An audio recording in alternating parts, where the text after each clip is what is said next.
Welcome to my easy சமையல். இன்றைக்கி ரொம்ப ஹெல்தியான ஒரு ரெசிபி பார்க்க போகிறோம். வாழைத்தண்டு கூட்டு. இது வயசு வித்தியாசமே கிடையாது. எல்லா ஏஜுக்காரங்களுக்கும் ரொம்ப ஹெல்தியான ஒரு கட்டாயமாக மாதத்துக்கு ஒரு தடவையாவது சாப்பிட வேண்டிய ஒரு ரெசிபி. இது எப்படி செய்கிறதுன்னுட்டு பார்க்கலாம். என்னோடய சேனல் ஃபஸ்ட் டைம் பார்க்குறவங்க சப்ஸ்கிரைப் பண்ணிக்கோங்க. இதுக்கு ஃபஸ்ட்டு நான் பச்சைப்பயிறு பருப்பு ஒரு கிளாஸ் நான் எடுத்துருக்கிறேன். நீங்கள் பச்சைப்பயிறு பருப்புக்கு பதிலாக நீங்கள் துவரம் பருப்பு கடலைப்பருப்பு கூட யூஸ் பண்ணிக்கலாம். பச்சைப்பயிறு பருப்பு கூட வாழைத்தண்டு நான் க்யூப் மாதிரி கட் பண்ணி சேர்த்துருக்குறேன். இதை கட் பண்ணி சேர்த்துட்டு இதுக்கு தேவையான அளவு தண்ணி சேர்த்துட்டு ரெண்டையும் ஒன்றா சேர்த்துட்டு வேக வச்சிடலாம். கொஞ்சம் உப்பு, கொஞ்சம் மஞ்சள் ரெண்டையுமே சேர்த்துட்டு ரெண்டும் சேர்த்து வேக வைக்கலாம். ரொம்ப சீக்கிரம் வெந்துடும். ரெண்டுமே பச்சைப்பயிறு பருப்பும் சீக்கிரம் வெந்துடும், உங்களுக்கு வாழைத்தண்டுமே சீக்கிரம் வெந்துடும். பாருங்கள், நல்லா இந்த அளவுக்கு ஒரு 3/4 பாகம் வேகட்டும். நல்ல பருப்பு மலர்ந்து வரட்டும். நம்ம ஒரு 5 நிமிஷம் மூடி வச்சிடலாம். அதுக்குள்ளே இதுக்கு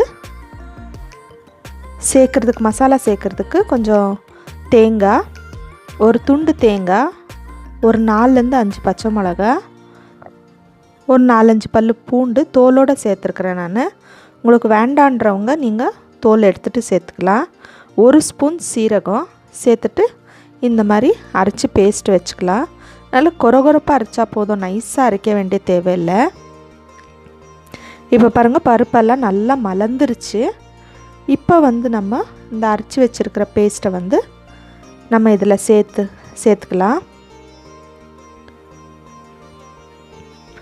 இதை சேர்த்துட்டு தேவையான அளவு தண்ணியும் சேர்த்துக்கலாம். சேர்த்துட்டு அந்த பச்சை வாசனை போகிற வரைக்கும் நீங்கள் நல்லா கொதிக்க வைக்கணும். ரொம்ப சூப்பராக இருக்கும். இது லேடிஸுக்கு, ஜென்ஸுக்கு, குழந்தைங்களுக்கு எல்லாருக்குமே ரொம்ப ஹெல்த்தியான ஒரு பொருள். வாழைத்தண்டு அவ்வளோ நல்லது எல்லாருக்குமே. கண்டிப்பாக இது எல்லோரும் சாப்பிடணும். இங்கே பாருங்க, இப்போ இந்த பச்சை வாசனையெல்லாம் போகிற அளவுக்கு நல்லா கொதிக்க வைக்கணும்.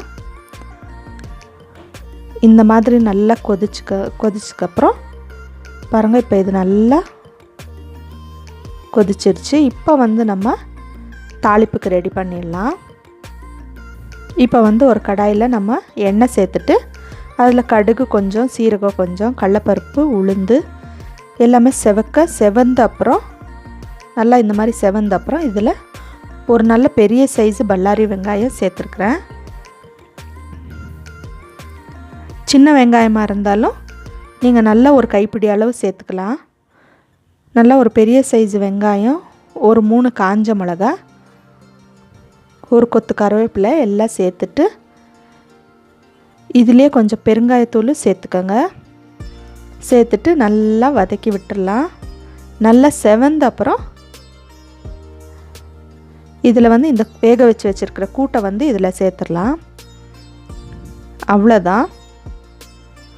கூட்டை தாளித்து விட்டுட்டோம்னா, தாளித்து இறக்கிட்டாலே வாழைத்தண்டு கூட்டு சூப்பராக ரெடி ஆகிடுச்சு. பாருங்கள், யாரெல்லாம் இந்த கூட்டு கூட சப்பாத்தி ட்ரை பண்ணியிருக்கிறீங்கன்னுட்டு சொல்லுங்கள். ரொம்ப நல்லாயிருக்கும். அப்படி யாரும் ட்ரை பண்ணலன்னா கண்டிப்பாக ட்ரை பண்ணி பாருங்கள். இந்த வாழைத்தண்டு கூட்டு கூட சப்பாத்தி ரொம்ப அருமையாக இருக்கும், சூப்பராக இருக்கும்.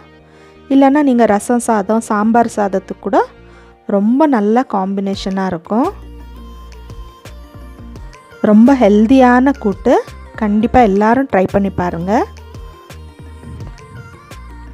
என்னோடய ரெசிபி பிடிச்சிருந்தா கண்டிப்பாக சப்ஸ்கிரைப் பண்ணுங்கள். இன்னொரு ரெசிப்பியில் நான் உங்களை சந்திக்கிறேன்.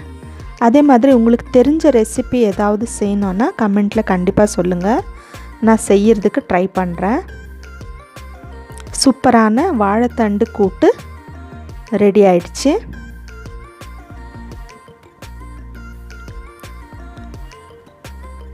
கண்டிப்பாக இதை ட்ரை பண்ணி பார்த்துட்டு என்னோடய சேனலுக்கு சப்ஸ்கிரைப் பண்ணுங்கள் ஃப்ரெண்ட்ஸ். தேங்க்யூ.